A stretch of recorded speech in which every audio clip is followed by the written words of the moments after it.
Hi everyone, my name is Steph, this is the Novelty Corner and welcome back to my channel.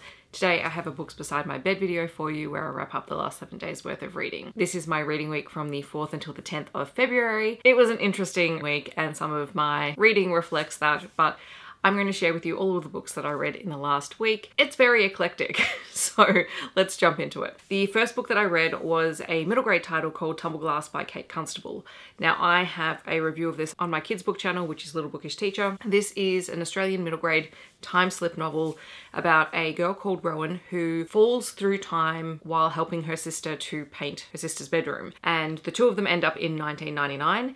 And when Rowan comes back to the present day, her sister does not, and so it's up to Rowan to try and find a way to bring her sister home. She does this by enlisting the help of a mysterious neighbour who may or may not be hundreds of years old, may or may not be a witch, and Rowan ends up travelling back in time to 1972, to 1900 and to 1943. All of these times she ends up back in her family's home at a different point in its history and is learning more about the connection between the house and her family, all while trying to bring her sister home. It is about family, it is about the bonds of sisterhood, it is a little bit magic, it includes a lot of things that happened at that point in time in history in Australia, like the land rights movement, and also how World War II impacted Australian families. So it is a very, very interesting story, but mostly it is about how dedicated Rowan is to finding her sister. And it was really lovely.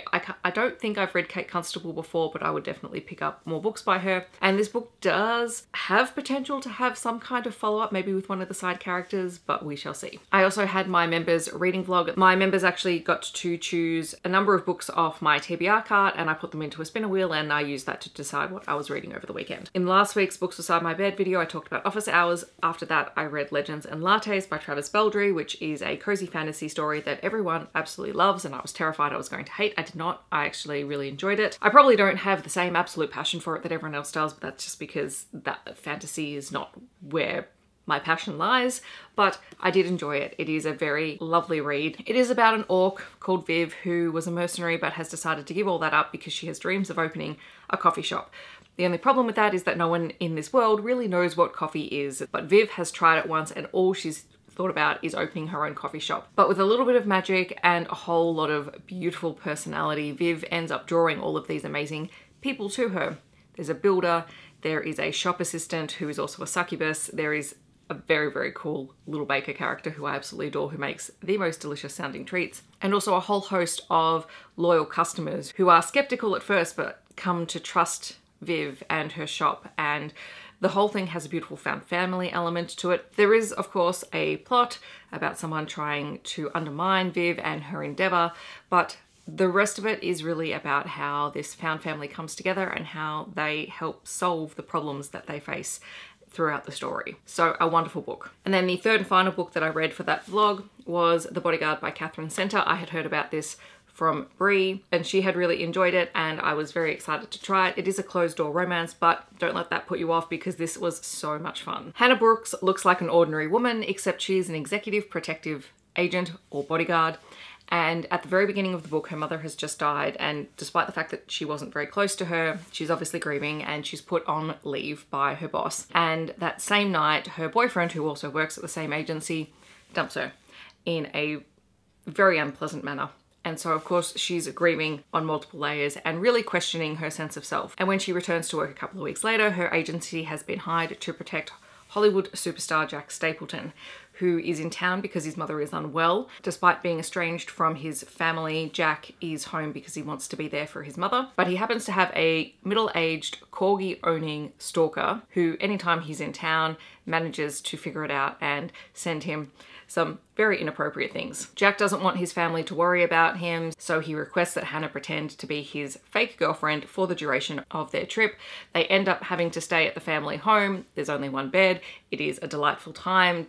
It is about Jack working through his relationship with his family, who their relationship is strained because of the death of his younger brother and they believe that he had something to do with it. There is a reveal related to that in this story. And Hannah is working through rediscovering her sense of self-worth and her feelings towards Jack and trying to remain professional at the same time. So it is a very fun, very entertaining read. Jack and Hannah are absolutely adorable. Just be aware there is discussions around cancer, gun violence. There is the death of a parent on page discussions around alcoholism and death of a sibling. Also, Jack has ADD, dyslexia, and dysgraphia, and that is mentioned on page. I also read Our Iceberg Is Melting by John Cotter and Holger Rathgeber. I'm not sure. Anyway, those are the authors. This is a fable that John Cotter has written to sort of emphasize and illustrate his theory of change and change practices within organization, or organizational change, I should say. And this was recommended to me during some professional learning that I was doing last year for work. And it was a very interesting little story. It is about a group of penguins who live on an iceberg, and one penguin discovers that something catastrophic might happen to this iceberg and has to work to convince the leaders of the colony that something needs to be done, or it could lead to the death of many penguins. And it goes through the different types of personalities that you might have in an organization and how you have to work with them in order to get them on board for change. Given what my workplace is going through at the moment, it was very relatable, and I'm just sitting there going, oh yeah, that's that person, and oh yeah, that's this person, and oops, that might be me. So it was a very, very interesting read. It's very short. There are plenty of pictures. There is a huge amount of humor in here. So if you are into books on organizational change, this is definitely an interesting one. And I found out at the end there's a meerkat one, which I think I might need to read. All right, and then the last two books that I read this week were rereads. There is Unhinged and Psycho by Only James. These are books 1 and 2 in the Necessary Evil series.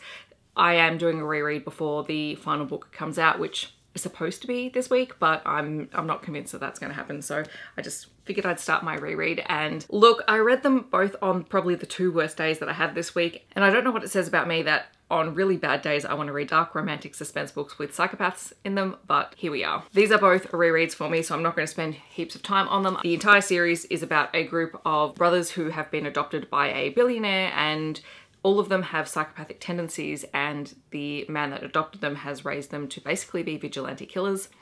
Psycho has a lot of references to Batman in here, which I always find highly entertaining. The first book is about Adam, who is the youngest of the Mulvaney brothers, and he comes across Noah, who discovers that he is a killer and confronts him. And Adam is intrigued by this young guy who has discovered his secret and has seen through all of the lies and the deception that the Mulvaneys have put out there, and becomes infatuated with Noah. And then when Noah uncovers some uncomfortable truths, and truly terrifying truths about his past, and wants to take revenge on the people responsible, Adam decides to help him out with that, and in doing so brings him into the fold of the Mulvaneys. And it's a very fast-paced read. It is an MM romance. You have a lot of content warnings in these books. They are very bloody, they are very violent, they feature torture, they feature gun violence. This one has child SA, child sex trafficking. It is just very, very dark, so be aware of that going into it. And then the second book is August Mulvaney's story. He is one of the oldest of the Mulvaney siblings. He has a genius level IQ, and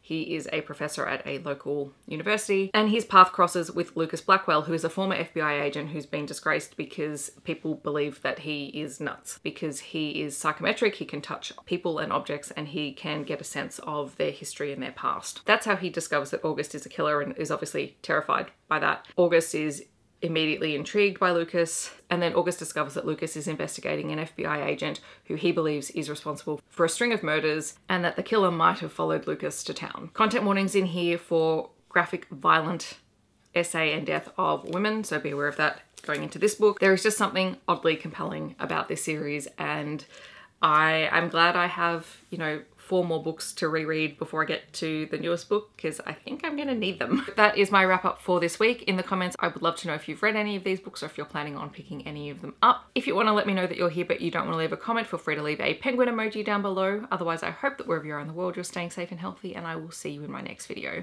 Thanks so much for watching. Bye everyone.